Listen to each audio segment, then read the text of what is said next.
অধ্যায় 2.8 পুনর্নবীকরণযোগ্য। মোট 5টি পুরস্কার ছিল। প্রতিটি পুরস্কারই ছিল বেশ আকর্ষণীয়, কিন্তু তাদের জন্য প্রয়োজনীয়তা খুব বেশি ছিল। 1-2 এর যুদ্ধ ক্ষমতা পরিবর্ধক। লু ফেং দীর্ঘশ্বাস ফেলেছিলেন। 1-2 এর যুদ্ধ ক্ষমতা পরিবর্ধক সহ কেউ সহজেই শীর্ষ 2-0 এর মধ্যে থাকতে পারে কি? স্টুডেন্ট নোটিশ ফাইলটি পড়ার পরে এবং শি জিয়াং এবং ঝাও রুর মতো বয়স্ক ছাত্রদের সাথে কথা বলার পরে লু ফেং বুঝতে পেরেছিলেন যে আপনার যুদ্ধ ক্ষমতা পরিবর্ধক বাড়ানো কতটা কঠিন ছিল। 1-2 হল শিক্ষানবিশ, 4-8 হল উন্নত এবং 8-1-6 হল উচ্চতর। আপনি বলতে পারেন যে এমন সময় আছে যেখানে ক্যাম্পের কোনো ছাত্রেরই 1-6 পেরিয়ে যুদ্ধের ক্ষমতা পরিবর্ধক নেই। অন্য কথায় 1-4 থেকে 1-5 এর একটি যুদ্ধ পরিবর্ধক শীর্ষ 5 এ যাওয়ার জন্য যথেষ্ট। 1-3 এ পৌঁছান এবং আপনি সাধারণত শীর্ষ 1-0 এ যেতে পারেন। 1-2 এ পৌঁছান এবং আপনি সাধারণত শীর্ষ 2-0 এ উঠতে পারেন। এটি একটি আনুমানিক মান। পুরস্কারগুলি আশ্চর্যজনক, তবে প্রয়োজনীয়তাগুলি কঠোর। এই তৃতীয় লাইনটি অনেক পুরস্কার অফার করে যদি আমি 1-6 জানুয়ারি 2060 এর আগে একটি যুদ্ধ ক্ষমতা পরিবর্ধক পৌঁছাতে পারি। আপনি যদি এটিকে নগদ অর্থে অনুবাদ করেন তবে মূল্য অবিশ্বাস্যভাবে বেশি হবে কি? এমনকি ওয়ার্কডের মাত্রা ছাড়িয়ে যাওয়া অস্তিত্বও সেই জিনিসগুলির জন্য এত টাকা ব্যয় করতে নারাজ। তবে এটা আশা করে যে আমি মাত্র 3 বছরেরও কম সময়ের মধ্যে 1-6 এর একটি যুদ্ধ ক্ষমতা পরিবর্ধক পৌঁছতে পারব। লু ফেং চাপ অনুভব করেছিলেন। প্রশিক্ষণ শিবিরের কোনো শিক্ষার্থীর 1-6 এর যুদ্ধ ক্ষমতার পরিবর্ধক আছে কিনা তা বলা কঠিন। তবে প্রশিক্ষণ শিবিরের ইতিহাসে 1-6 এর যুদ্ধ ক্ষমতা পরিবর্ধক সহ স্নাতক হওয়া ছাত্ররা এখনও ছিল। এই মুহূর্তে আমার কাছে সবচেয়ে কাছের পুরস্কারগুলি হল আমাকে 1-2 এর যুদ্ধ ক্ষমতা পরিবর্ধক পৌঁছানোর জন্য প্রয়োজন কু। যত তাড়াতাড়ি সে সেই স্তরে পৌঁছাবে তত বেশি পুরস্কার সে পাবে। যদি তিনি 1 আগস্টের মধ্যে এটিতে পৌঁছাতে পারেন তাহলে তিনি একটি চমকপ্রদ পরিমাণ পুরস্কারও পাবেন। যদি তিনি বছরের শেষের দিকে এটিতে পৌঁছান তবে পুরস্কারগুলি কিছুটা কম হবে। তিনি যদি পরের বছর বা তার পরের বছর এটিতে পৌঁছান তবে কোনো পুরস্কার থাকবে না। এখনও পড়া শেষ, কর্কশ শব্দ উঠল। চায়ের টেবিলের বিপরীত দিকে তদন্তকারী ওয়াং লু ফেংয়ের দিকে তাকাল। সমাপ্তক লু ফেং মাথা নাড়ল। কোনো সমস্যা? তদন্তকারী ওয়াং আবেগহীনভাবে বললেন। লু ফেং শ্রদ্ধাভরে বললেন, মি তদন্তকারী, আমার একটি প্রশ্ন আছে। আমি কি পুরস্কারগুলির মধ্যে একটিকে 300 বিলিয়ন মূল্যের জীবনের অমিতে পরিবর্তন করতে পারি যদি সেগুলি ব্যয়ের সমান হয়? তার ভাই লু হুয়ার আবার পা বাড়াতে জীবনের একটি অমিত প্রয়োজন এবং পরবর্তী নিলাম কখন হবে তার কোনো ধারণা নেই। তিনি সীমার ডোজো থেকে এটি পাওয়ার চেষ্টা করতে পারেন। কোনো পরিবর্তন নেই। তদন্তকারী ওয়াং সামান্য মাথা নাড়লেন। এই চুক্তির কোনো অংশে কোনো পরিবর্তন নেই গি? এই চুক্তির কোনো অংশে কোনো পরিবর্তন নেই? লু ফেং হতবাক। চুক্তি নিয়ে আলোচনা করার সময় তাদের এত জোর করা উচিত নয়, বিশেষ করে যখন ডোজো অফ লিমিটস তাকে আমন্ত্রণ জানাচ্ছে। যেহেতু একজন তদন্তকারী নিজেকে দেখিয়েছেন, ডোজো স্পষ্টভাবে দেখানোর চেষ্টা করছে যে তারা সত্যিই তাকে যোগ দিতে চায়। ছাত্র লু ফেং, এই চুক্তিটি ব্যক্তিগতভাবে প্রধান নিজেই তৈরি করেছিলেন। সুতরাং মাথা ব্যতীত অন্য কারও এটি পরিবর্তন করার অধিকার নেই, তদন্তকারী ওয়াং বলেছেন। মাথা? হং। লু ফেং জমে গেল। লু ফেংয়ের প্রজন্ম হংয়ের কিংবদন্তি শুনতে শুনতে বড় হয়েছে। এক যোদ্ধা, সবচেয়ে ধনী ব্যক্তি, বিশ্বের শীর্ষে অবস্থানকারী ব্যক্তি। হং আসলে এই চুক্তি করেছিলেন। এতে অবাক হওয়ার কিছু নেই যে এই তদন্তকারীর এটি পরিবর্তন করার অধিকার ছিল না। আপনি সত্যিই জীবনের একটি অমিত চান? তদন্তকারী ওয়াং তার সামনে যুবকটিকে পরীক্ষা করেছিলেন। হ্যাঁ। লু ফেং মাথা নাড়ল। এটা কঠিন নয়। সময়সূচি অনুসারে এই বছরের দ্বিতীয়ার্ধে জীবনের অমিতের জন্য একটি নিলাম হওয়া উচিত। সেই সময়ে আপনি কেবল নিলামে অংশ নিতে পারেন। তদন্তকারী ওয়াং তার প্রার্থনার জপমালা ঘষে বলেছিল। তার কণ্ঠস্বর কর্কশ এবং তিনি অত্যন্ত ধীরে ধীরে কথা বলতেন। তার সাথে কথা বলে একজনের অজান্তেই তার ধ্যানের পরিবেশে পড়ে যায়। এই বছরের দ্বিতীয়ার্ধ লু ফেং হতবাক হওয়া ছাড়া সাহায্য করতে পারেনি। তদন্তকারী ওয়াং অভিব্যক্তিহীনভাবে বলেছিলেন, জীবনের এই অমিত প্রথম স্থানে কোনো বিরল জিনিস নয়। যদি আমেরিকান সেনাবাহিনী অন্য ব্যক্তি এবং সংস্থার সাথে প্রতারণা করার চেষ্টা না করে তবে নিলাম করার কোনো কারণ থাকবে না। লু ফেংয়ের সামনে তদন্তকারী ওয়াং এই গোপন রাখার চেষ্টাও করেননি। বিরল কিছু না, লু ফেং হতবাক হয়ে গিয়েছিলেন। এর মূল উপাদানটি কি অস্তিত্বের আত্মা নয় যা হর্ড লিডার লেভেলকে ছাড়িয়ে যায়, সম্রাট স্তর আর্থ ড্রাগন এবং তারপরে কি? আপনি এটা কার কাছ থেকে শুনেছেন? তদন্তকারী ওয়াং শান্তভাবে জিজ্ঞাসা। ইন্টারনেট ও লু ফেং জমে গেছে। তদন্তকারী ওয়াং তার সামনে চায়ের কাপটা তুলে নিয়ে হালকা চুমুক দিয়ে বলল, জীবনের অমিত বানানোর গোপন রহস্য তারা কিভাবে প্রকাশ করতে পারে? আমেরিকান সেনাবাহিনী ইন্টারনেট ব্যবহার করছে জীবনের অমিতের দাম বাড়াতে এবং সবাইকে ভাবতে বাধ্য করার জন্য যে এই জিনিসটি খুব বিরল। তারা ইচ্ছাকৃতভাবে এই গুজবগুলি তৈরি করেছে যাতে এটি আরও মূল্যবান বলে মনে হয়। গুজব? লু ফেং ভ্রুকুটি করল। মনে রেখো, তদন্তকারী ওয়াং লু ফেংয়ের দিকে তাকালেন। ইন্টারনেটে প্রায় সমস্ত ধন যা নিয়মিত যোদ্ধারা জানেন তা তৈরি করা যেতে পারে, তারা সব একটি সেট মূল্য আছে। এমনকি যদি আপনি ইচ্ছাকৃতভাবে তাদের নিলাম করে দেন, তবে তারা কোনো উচ্চ মূল্যে পৌঁছাবে না। উৎপাদনযোগ্য? তদন্তকারী ওয়াং সামান্য মাথা নাড়লেন। উৎপাদনযোগ্য, যার মানে পর্যাপ্ত অর্থ বিনিয়োগ করা হলে এই ধনগুলি তৈরি করা যেতে পারে। উদাহরণস্বরূপ, জীবনের অমিত আসলে একটি ওষুধ। প্রচুর শক্তি এবং উপকরণ দেওয়ার পরে এটি একটি চিকিৎসা সরঞ্জাম থেকে তৈরি করা যেতে পারে যা আমেরিকান সেনাবাহিনী একটি প্রত্নতাত্ত্বিক ধ্বংসাবশেষ থেকে উদ্ধার করেছিল। লু ফেং জমে গেল। তাই অনেক আগে থেকেই চিকিৎসা সরঞ্জাম এই ধরনের ওষুধ তৈরি করতে পারে। যতক্ষণ তারা অনেক বিনিয়োগ করে, তারা অন্য অংশ তৈরি করতে সক্ষম হবে। তাহলে আমাকে বলুন, এই ওষুধটি কি জ্যোতির্বিজ্ঞানের দামে বিক্রি হতে পারে? তদন্তকারী ওয়াং একটু হেসে বললেন, যেমন ৮ বিলিয়ন মূল্যের ড্রাগন রক্ত। আপনি কি আসলেই বিশ্বাস করেন যে এটি সম্রাট স্তরের ড্রাগনের হৃদয় থেকে রক্ত? এই মুহূর্তে সমগ্র পৃথিবীতে ১০টিরও কম সম্রাট স্তরের ড্রাগন দানব বিদ্যমান। তবে আমাদের ডোজো অফ লিমিট এখনও সেগুলি বিক্রি করছে। যতক্ষণ আপনার কাছে টাকা থাকবে, আমাদের ডোজো অফ লিমিট আপনাকে কিছু বিক্রি করতে পারে। তদন্তকারী ওয়াং বলেন, যদিও আপনি ১০টি অংশ কিনতে চান, আমরা সেগুলি আপনার কাছে বিক্রি করতে পারি। আমাকে বলুন, যদি সারা বিশ্বে ১০টিরও কম ড্রাগন থাকে তবে এই ড্রাগনের রক্ত কোথা থেকে আসে? হ্যাঁ, এমনকি আপনি সমস্ত ড্রাগনকে মেরে ফেললেও আপনার কাছে ড্রাগনের রক্তের ১০টি অংশ থাকবে না। কিন্তু সীমার ডোজো এখনও তাদের বিক্রি করতে সক্ষম। এই ড্রাগন রক্ত এখনও আসলে ড্রাগন রক্ত। আমাদের ডোজো যে ড্রাগন রক্ত প্রদান করে তা সম্রাট স্তরের ড্রাগনের হৃদয়ের রক্ত থেকে ড্রাগন রক্তের চেয়ে কিছুটা বেশি কার্যকর হতে পারে। তদন্তকারী ওয়াং বলেন, তবে শুধুমাত্র মাথায় এই ড্রাগনের রক্ত তৈরি করতে পারে। এটা খুব একটা গোপন বিষয় নয়। লু ফেং বুঝে মাথা নাড়ল। তাদের উপর একটি স্পষ্ট মূল্য লেবেল সহ জিনিস, যদিও তারা মূল্যবান, উৎপাদিত হতে পারে। যতদিন আপনি অর্থ এবং সম্পদ বিনিয়োগ, তারা উৎপাদনযোগ্য। সত্যিকারের ধন, যেমন অনন্য ধন যা আর কখনো তৈরি করা যায় না, সত্যিই দামি জিনিস। তদন্তকারী ওয়াং বলেন, তবে আপনি ইন্টারনেটে এই ধরনের গুপ্তধন সম্পর্কে তথ্য পাবেন না। এই ধরনের জিনিস এমনকি প্রকাশ্যে বিক্রি করা হয় না এবং নিলামেও প্রদর্শিত হবে না। উদাহরণস্বরূপ, এই পৃথিবীতে প্রায় ১ ডজন জিনিস রয়েছে যা আপনার শরীরকে শক্তিশালী করতে পারে কিন্তু এটিতে দামের লেবেলযুক্ত একমাত্র ড্রাগন রক্ত। এবং যদিও অন্যান্য কিছু শরীর বর্ধিত ধন উৎপাদনযোগ্য নয়, তবে সেগুলি ড্রাগনের রক্তের মতো কার্যকর নাও হতে পারে। এবং তাদের মধ্যে কিছু ড্রাগন রক্তের চেয়েও বেশি কার্যকর। ড্রাগনের রক্ত কারো শক্তিকে কয়েক গুণ বাড়িয়ে দেয়। কিছু ধন আপনার শক্তিকে ৩ বা ৪ গুণ করে গুণ করতে পারে, আবার কিছু ১০ গুণ করে গুণ করতে পারে। যাই হোক, এর মতো একটি ধন প্রায় ২০ বছর আগে গ্রাস করা হয়েছে, পৃথিবীতে আর কেউ নেই। লু ফেং শুনতে শুনতে স্তব্ধ হয়ে গেল। তাই এই ধনগুলিকে উৎপাদনযোগ্য এবং অউৎপাদনযোগ্য বিভাগে ভাগ করা হয়েছিল। সত্যিকারের মূল্যবান, অনন্য ধন কখনোই পাবলিক নিলামে প্রদর্শিত হবে না।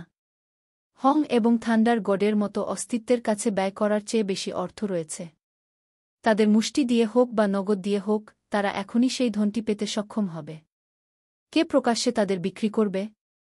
আশ্চর্যের কিছু নেই যে ডোজো অফ লিমিটে পুরস্কারগুলি এত ভালো।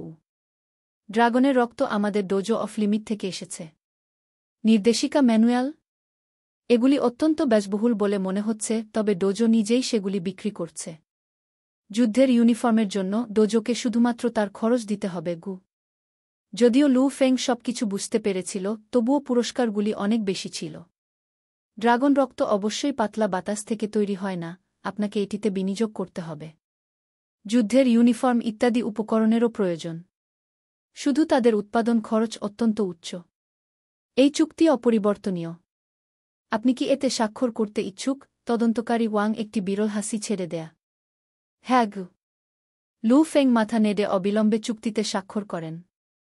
এখানে আবার সাইন ইন করুন। তদন্তকারী ওয়াং আরেকটি অভিন্ন চুক্তি হস্তান্তর করেছেন, একটি নিজের জন্য রাখুন। ডোজো অন্যটিকে রাখবে গু। চুক্তিতে স্বাক্ষর করার পর লু ফেং আনুষ্ঠানিকভাবে ডোজো অফ লিমিটসের মূল সদস্য। আপাতত তিনি বছরে ৫ বিলিয়ন পাবেন। এখন পর্যন্ত তার প্রাথমিক লক্ষ্য হল ১ আগস্টের আগে ১-২ এর যুদ্ধ ক্ষমতা পরিবর্ধক ব্যবহার করার চেষ্টা করুন। যদি আমি সফল হই, আমি ড্রাগনের রক্তের একটি অংশ গ্রহণ করব। ড্রাগন রক্ত অবিলম্বে একজন ব্যক্তির শক্তি বৃদ্ধি করতে পারে। আপনার প্রশিক্ষণের গতিও বাড়বে। লু ফেংয়ের এই মুহূর্তে সবচেয়ে বেশি যা প্রয়োজন তা হল উচ্চতর শরীরের ফিটনেস স্তর। তার শরীর যত শক্তিশালী হয়, তার আধ্যাত্মিক শক্তি তত শক্তিশালী হয়। একজন অ্যাডভান্স লেভেল ওয়ার্গ লেভেল স্পিরিট রিডার হওয়া লু ফেং-এর আসল লক্ষ্য। আর ড্রাগনের রক্ত এই প্রক্রিয়াটিকে অনেক গুণ বাড়িয়ে দিতে পারে। ৩ এপ্রিল রাতে ট্রেনিং ক্যাম্পের প্রথম তলায় ক্যাফেটেরিয়া। সমস্ত ত্বকের রঙের ছাত্ররা দলে বিভক্ত হয়ে রাতের খাবার খেয়ে একে অপরের সাথে বসেছিল। লু ফেং, মনে হচ্ছে তুমি ভালো মেজাজে আছো। ঝাও রু হাসল। খারাপ নয়, লু ফেং হেসে বলল। একটি কারণ চুক্তির কারণে, এবং আরেকটি কারণ তিনি জানতে পেরেছিলেন যে জীবনের অমিত একটি পুনর্নবীকরণযোগ্য সম্পদ। যদি তাই হয়, তাহলে তাকে টাকা দিয়ে কিনতে না পারার চিন্তা করতে হতো না। সবাই উ। হঠাৎ ক্যাফেটেরিয়ার চারপাশে একটা গভীর শব্দ প্রতিধ্বনিত হল। সমস্ত ছাত্ররা তাকিয়ে দেখল একজন চাইনিজ ওয়ার্গ শিক্ষক উত্তেজনায় ভরা মুখ নিয়ে চিৎকার করছেন, এখানে আপনাদের সবার জন্য একটি সুখবর।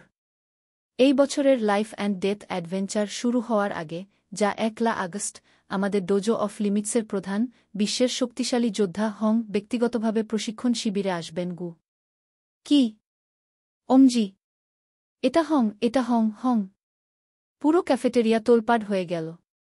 সারা বিশ্বের বিভিন্ন জায়গা থেকে আসা ছাত্ররা উত্তেজনায় চিৎকার করতে থাকে, তাদের মুখ আনন্দে ভরে ওঠে। হং! এখন পর্যন্ত হং এই পৃথিবীতে দেবতার মতো। কোনো দেশ, কোনো এলাকা, কোনো যোদ্ধা, এমনকি সাধারণ মানুষও যাই হোক না কেন, তারা সবাই এই একটি নামই জানত, হং। সবাই জানত বিশ্বের সবচেয়ে শক্তিশালী যোদ্ধা হং।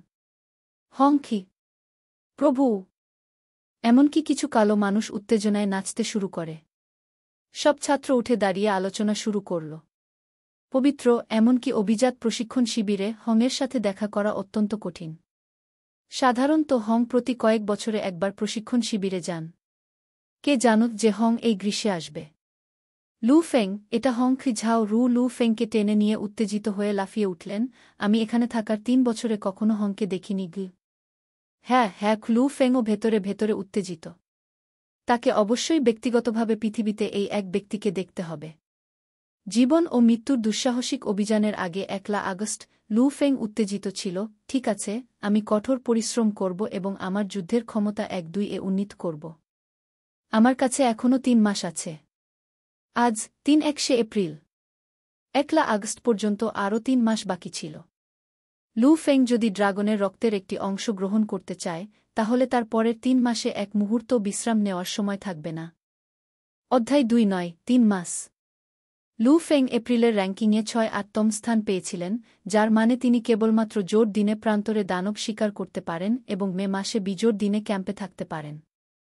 ১ মে বিকেল ৪টার দিকে লিফটের দরজাটি ৯ গ্র্যান্ড ফ্লোরের প্রথম তলায় একটি ডিং দিয়ে খোলা হয়েছিল। হ্যাঁ, লু ফেং, আপনার ব্লেড কৌশলে অনেক আশা আছে। আপনি সবেমাত্র দ্বিতীয় অবস্থায় প্রবেশ করেছেন, তাই আপনাকে এখন যা করতে হবে তা হল এটি প্রায় নিখুঁত না হওয়া পর্যন্ত সেখানে স্থিতিশীল করা। জিয়াং ফ্যাং লু ফেং, জ্যানেট ইত্যাদির সাথে লিফটের দরজা থেকে বেরিয়ে গেল।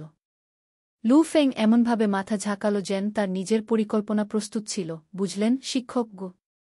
এতে কাজ করতে থাকুন। জিয়াং ফ্যাং উৎসাহ দিতেই হাসলেন। ৯ গ্র্যান্ড ফ্লোরের গেট থেকে বেরিয়ে আসার পর জিয়াং ফাং সরাসরি তার বসার ঘরের দিকে চলে গেল।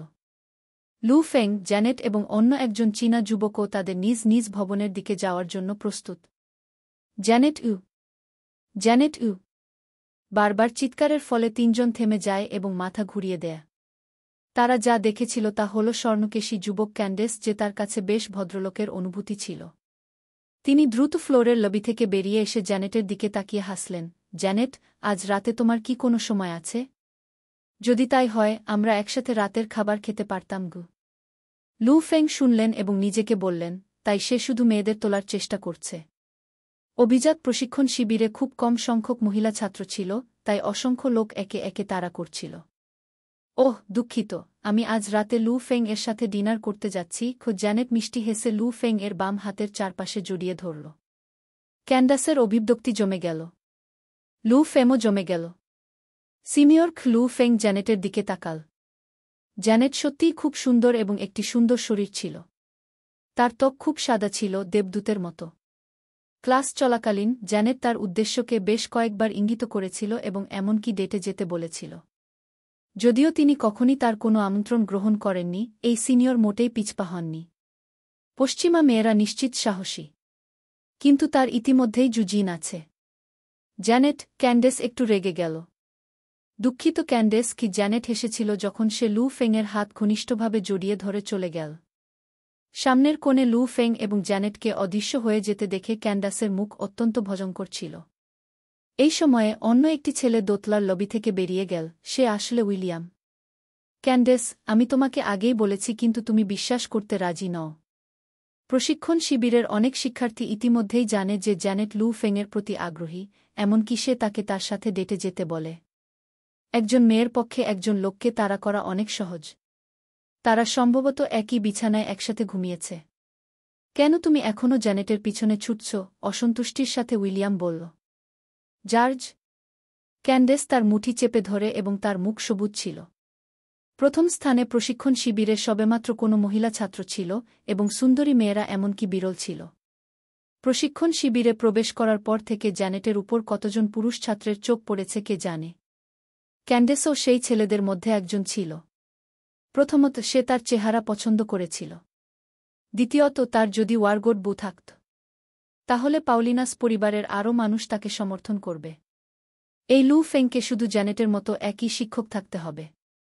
যেহেতু তারা সারাদিন একসাথে থাকে, তাই কোনো সাহায্য নেই যে তারা একসাথে শেষ হবে। উইলিয়াম মাথা নাড়লেন যখন তিনি ঘাড় ঝাঁকালেন, এবং শিক্ষক জিয়াং ফাং সাধারণত শুধুমাত্র চীনাদের গ্রহণ করেন। হয় যে, অথবা মহিলা ছাত্র, ইউ থেকে ছেলেদের তার ছাত্র হওয়ার কোনো সুযোগ নেই কি? আমি বিশ্বাস করি না যে আমি তাকে পেতে সক্ষম হব না। ক্যান্ডেস কুঁচকে গেল এবং তার চোখ জুড়ে একটি ঠান্ডা আলো জ্বলে উঠল। রাগ। যদি একজন নিয়মিত ছাত্র ক্যান্ডেসের সাথে লড়াই করার সাহস করে, তবে স্বাভাবিকভাবেই তার নিজের কৌশল ব্যবহার করতে হবে। এবং তিনি ইতিমধ্যে ৩ বছর ধরে প্রশিক্ষণ শিবিরে রয়েছেন এবং চতুর্থ স্থানে রয়েছেন। একজন পুরানো ছাত্র হিসাবে যে ৪ বছর ধরে এখানে আছে, তাকে ৪-০ এর কাছাকাছি র্যাঙ্ক পেতে সক্ষম বলে বেশ বিশেষ বলে মনে করা হয়। তিনি যথেষ্ট আত্মবিশ্বাসী যে তিনি তার ৫ম বছরে শীর্ষ ২-০তে উঠতে পারবেন। ক্যান্ডেস সত্যিই গড় ছাত্র সম্পর্কে যত্ন না। লু ফেং, আমার মহিলার জন্য মারামারি। ক্যান্ডেস রাগ থেকে সবুজ ছিল। এটা ধরো। এটা ধরে রাখো। ডোজো অফ লিমিট ইচ্ছাকৃতভাবে লু ফেং তাদের যোগদানের তথ্য চারপাশে ছড়িয়ে দিয়েছে। এই খবর ইতিমধ্যে প্রতিটি প্রধান দেশ এবং সংস্থায় ছড়িয়ে পড়েছে। ক্যান্ডেস পরিষ্কার ছিল যে লু ফেং অবশ্যই শেষ পর্যন্ত ডোজো অফ লিমিটের উচ্চতর আপগুলির মধ্যে একজন হয়ে উঠবে। এমনকি পাউলিনাস পরিবারকেও এই ধরনের চিত্রের সাথে কাজ করার সময় সতর্ক থাকতে হবে। তাই ক্যান্ডেস তার কৌশল ব্যবহার করার সাহস পাননি। ক্যান্ডেস তার রাগ শুধু নিজের কাছেই রাখতে পারে। ধৈর্যশীল একটি ক্ষমতা একটি বড় পরিবারের উত্তরসূরি শিখতে হবে। এটা শুধুই ন্যায্য প্রতিযোগিতা। জ্যানেট অবশ্যই আমার হয়ে যাবে, ক্যান্ডেস বিটবিট করে বলল। ঠিক যখন লু ফেং এবং জ্যানেট কোনার কাছাকাছি চলে গেল, তারা বিভক্ত হয়ে গেল। সিনিয়র, আমার ইতিমধ্যে একটি বান্ধবী আছে। লু ফেং সাহায্য করতে পারেনি কিন্তু স্বীকার করতে পারে যে, চেহারার দিক থেকে জ্যানেট জু জিনের চেয়েও বেশি সুন্দর ছিল। শক্তি এবং প্রতিভার দিক থেকে জ্যানেট ছিলেন প্রতিভাধর প্রতিভা। তাহলে আপনার গার্লফ্রেন্ড থাকলে কি হবে? তুমি বিবাহিত হলেও আমি তোমাকে চুরি করার চেষ্টা করব। লু ফেং, তোমার সিনিয়র হাল ছাড়বে না। জ্যানেট লু ফেংয়ের দিকে হেসে তার বসার ঘরের দিকে চলে গেল। লু ফেং তার মাথা ঝাঁকাল। পবিত্র। এত সিনিয়রের মুখোমুখি হলেন কিভাবে? আমি এই সম্পর্কে চিন্তা করা বন্ধ করব। হ্যাঁ, রাতের খাবারের জন্য প্রায় ২ ঘন্টা বাকি আছে, তাই আমি ফিরে যাব এবং আমার ব্লেড কৌশল নিয়ে কাজ করব। আমার ব্লেড কৌশল ইতিমধ্যে একটি বজ্রপাত অনুভূতি আছে। শিক্ষক যা বলেছেন সে অনুযায়ী আমার ব্লেডের বর্তমান অবস্থা নিখুঁত করার চেষ্টা করা উচিত। লু ফেং অবিলম্বে জিয়াংনান প্যাগোডার দিকে ফিরে যান এবং তার ভূগর্ভস্থ প্রশিক্ষণ কক্ষে তার ব্লেড কৌশল অধ্যয়ন করেন। লু ফেংয়ের কাছে অভিজাত প্রশিক্ষণ শিবিরটি আপনার শক্তি বাড়াতে একটি পবিত্র স্থানের মতো ছিল। আপনার শক্তি বাড়ানোর সেরা শর্টকাট এখানে ছিল। যখনই আপনি একটি ধারণা সম্পর্কে বিভ্রান্ত হন, আপনি একজন শিক্ষককে জিনিসগুলি পরিষ্কার করতে বলতে পারেন। এমনকি আপনার ব্লেড কৌশল উন্নত করার জন্য ডিজাইন করা মাধ্যাকর্ষণ কক্ষ এবং প্রশিক্ষণ কক্ষগুলি অনুলিপি করা হয়েছে, যার ফলে একজনের দক্ষতা দ্রুত বৃদ্ধি পায়। তার ব্লেড কৌশল অধ্যয়ন করা, তার কৌশলকে পালিশ করা, কিভাবে তার শক্তিকে আরও ভালোভাবে নিয়ন্ত্রণ করতে হয় তা শেখা, 9 স্টেজ থান্ডার ব্লেড কোয়ে কাজ করা। প্রতি অন্য দিন তিনি ব্যক্তিগতভাবে প্রান্তরে দানবদের শিকার করবেন। লু ফেং এর প্রতিদিন তার জন্য অত্যন্ত সহায়ক ছিল। এবং লু ফেং এর মনে সবসময় একটি লক্ষ্য ছিল, 1 আগস্টের মধ্যে 1-2 এর যুদ্ধ ক্ষমতার পরিবর্ধক পৌঁছানো। যদিও এই লক্ষ্য ছিল পৌঁছানো অত্যন্ত কঠিন। চুক্তিতে প্রদত্ত পুরস্কারগুলি থেকে কেউ বুঝতে পারে যে 3 মাসে 1-2 এর যুদ্ধ ক্ষমতার পরিবর্ধক পৌঁছানো কতটা কঠিন হবে। কিন্তু যত কষ্টই হোক না কেন তাকে যেতেই হবে।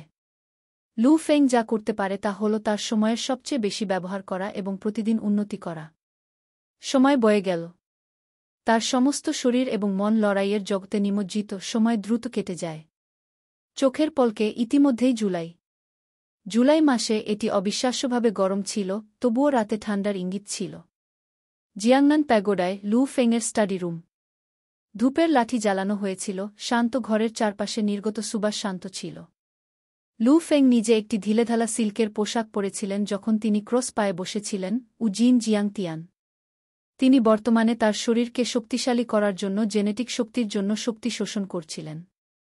লু ফেংয়ের অসংখ্য কোষ দ্রুত কারখানার মতো কাজ করছিল। শক্তি কোষের মধ্য দিয়ে যাওয়ার পরে এটি জেনেটিক শক্তিতে রূপান্তরিত হয়। জিনগত শক্তি শোষণ করার সময় মানুষের কোষের জিনগুলি এতটা সামান্য পরিবর্তিত হয়। এই পরিবর্তনটি অত্যন্ত ক্ষুদ্র, কিন্তু সময়ের সাথে সাথে এটি জমা হয়। কিছুক্ষণ পরে শরীর ভঙ্গুর এবং দুর্বল থেকে ইস্পাতের চেয়ে শক্ত হয়ে যায়, এর চামড়া হীরার চেয়েও শক্ত হতে পারে। এটি মানবদেহের আশ্চর্যজনক অংশ। কিছুক্ষণ পর লু ফেং চোখ খুল। এটি ইতিমধ্যেই জুলাই মাত্র এক পলকের মধ্যে লু ফেং নিজেকে বললেন। লাইফ অ্যান্ড ডেথ অ্যাডভেঞ্চার শুরু হয় আগস্ট থেকে। অভিজাত প্রশিক্ষণ শিবির শিক্ষার্থীদের জানুয়ারি এবং ফেব্রুয়ারিতে বাড়ি যেতে দেয়া। অন্য 1 মাসের জন্য তাদের মধ্যে 9টি অত্যন্ত নিরাপদ, তা প্রশিক্ষণ শিবিরে হোক বা মরুভূমির 1001 শহরে সাবধানে দেখা হোক। এই 9 মাসে মৃত্যু খুব কমই ঘটে। একমাত্র বিপজ্জনক মাস আগস্ট হল জীবন মৃত্যুর রোমাঞ্চের মাস। সেই সময় সমস্ত ছাত্রদের ট্রেনিং ক্যাম্প ত্যাগ করতে হবে, একটি বিপজ্জনক অবস্থানের দিকে বিমানে চড়তে হবে এবং সেখানে 1 মাসের জন্য অ্যাডভেঞ্চার করতে হবে। এই উচ্চবিত্ত শিক্ষার্থীরা জীবন মৃত্যুর সীমানায় নিজেদের প্রশিক্ষণ না দিলে ভবিষ্যতে তারা মহান হবে না। তাই ট্রেনিং ক্যাম্প বিশেষ করে আগস্ট মাস নিয়েছিল এই সব ছাত্রছাত্রীদের জীবন মৃত্যুর সীমানায় প্রশিক্ষণ দিতে। যাই হোক, এই ছাত্ররা বেশ শক্তিশালী, তাই তাদের হত্যা করা কঠিন হবে। তা সত্ত্বেও প্রশিক্ষণ শিবিরে শিক্ষার্থীদের মৃত্যুর প্রায় 1-0 সম্ভাবনা রয়েছে। আগস্ট হল জীবন ও মৃত্যুর দুঃসাহসিক কাজ, এবং এটি ইতিমধ্যেই জুলাইয়ের প্রথম আমার এখনও 1 মাস আছে। যাই হোক, আমার যুদ্ধ ক্ষমতা পরিবর্ধক মাত্র 8-9-6, এখনও 1-2 থেকে অনেক দূরে। লু ফেং ভ্রুকুটি করল। প্রকৃতপক্ষে এই 2 মাসে লু ফেংয়ের উন্নতি বিস্ময়কর ছিল। তার ব্লেড কৌশল থান্ডারবোল্ট সম্পূর্ণরূপে ইতিমধ্যে গঠিত হয়েছে। তার অস্ত্র বিশেষজ্ঞ এবং প্রায় নিখুঁত দ্বিতীয় অবস্থায় রয়েছে, এমনকি শিক্ষক জিয়াং ফ্যাং তাকে বারবার প্রশংসা করেন। তার কৌশল নিখুঁত স্তরে স্থিতিশীল সম্পন্ন হয়েছে।